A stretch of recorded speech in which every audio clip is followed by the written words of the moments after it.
This is his job this week. Everything's coming out. Bath's coming out, shower's going to go in there onto the floor. So it's walk-in shower with a flipper there. This boxing in we're going to try and get rid of. See that? The old adapter on the toilet? That's all cast iron. That's going to be a bit of a job and a half. Try and get this boxing in back so we can get the toilet right back into that frame. And then we will see where we're going to go. Don't forget to like, share and follow MJC Kitchens and Bathrooms. So when you take your tile off like this, these tiles are going to pop off because they have not primed the walls. And if you take them off nicely, like so,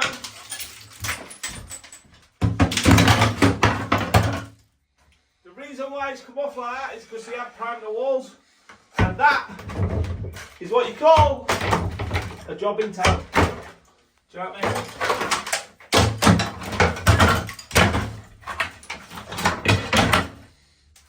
Oh, they have primed it there. Dollop's gone off before they stuck it on the wall. It's gone off before they stuck it on the wall, and that's what happens. Always prime your walls. Whenever you're in a bathroom, if you're tiling, the worst thing you can do is skim your bathroom.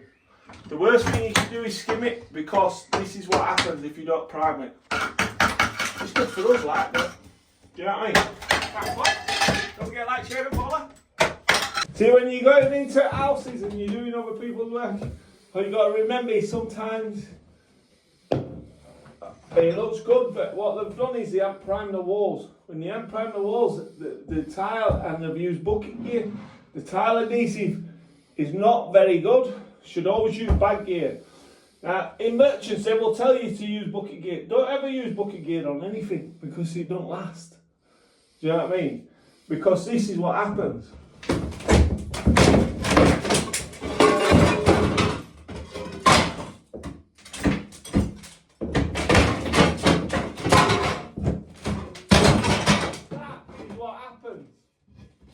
So never use bucket gear, always use bag gear, because bag gear, look at that. That's most probably because they put too much gear on, and then it ain't stuck, and it ain't stuck on it. Don't forget to like, share and follow. Whenever we're doing bathrooms and they've used chrome pipe, I'm always weary of it. And always weary of it because what they do, people don't understand, you can't use chrome pipe on plastic.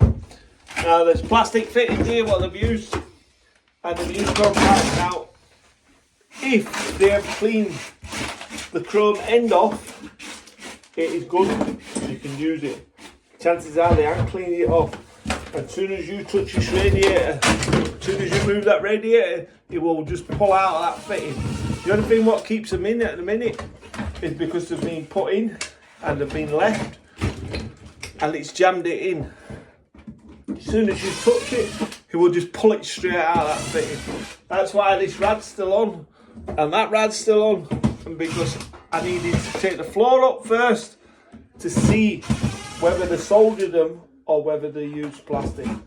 As you can see through that hole there, they've used plastic. So it is a good job we haven't pulled the rad, because if we would have pulled the rad off and the fitting would have come out, the floors tiled and boarded, we wouldn't have got to it in time, flooded the kitchen, ceiling down. So always think when you're doing a job, don't just go in, think, never take anything for granted, because you never know what you're going to do. Don't forget to like, share and follow. So it's coming along nicely. Everything's off where we need to be off. That used to be the old frame, so we'll have to doctor that back up. But it's looking good. That we're going to alter tomorrow. That's another day. What we've got here is we've got an old cast iron stack. comes through the kitchen, through into the house, and then it goes up and vented it outside. So what I'm doing is, because this is adjoining property to next door, and there's 7 houses on this property, and there's 7 vents on this property, what we're going to do is we're going to cut this one off. It's like cutting the snake off, do you know what I mean? Cut the snake off, we're going to get rid of that, and then we're going to have a nice square room, and we're going to put that underneath the floor.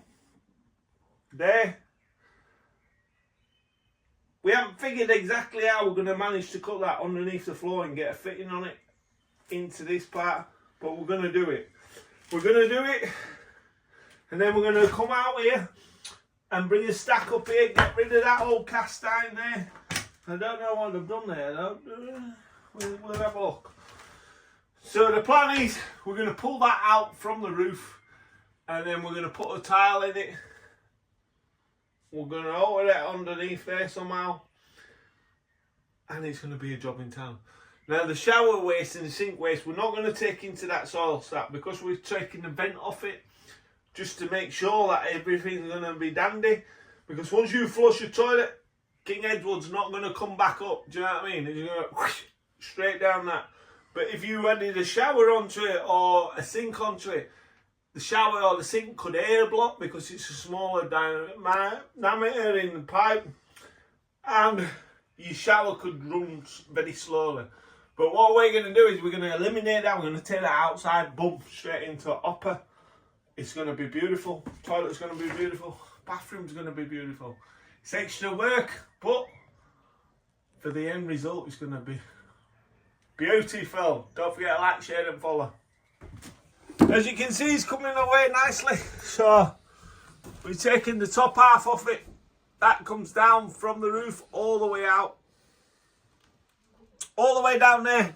Now, what I did is I cut that socket off and just yanked it straight out. You'll see it on the shorts. And now what we need to do is, see that socket in there? That's what I need to get out. So I need to crack that fitting, crack that T, and it should work out good. Bish bash bosh. Don't forget to like, share and follow.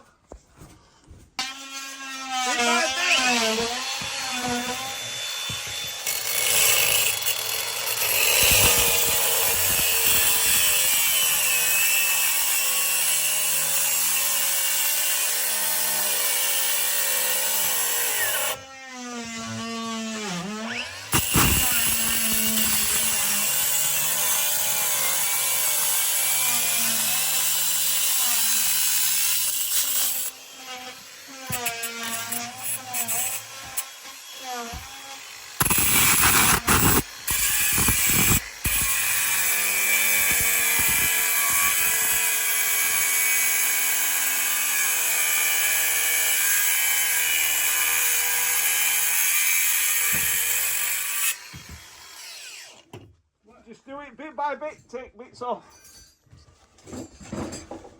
Don't forget to like, share and follow.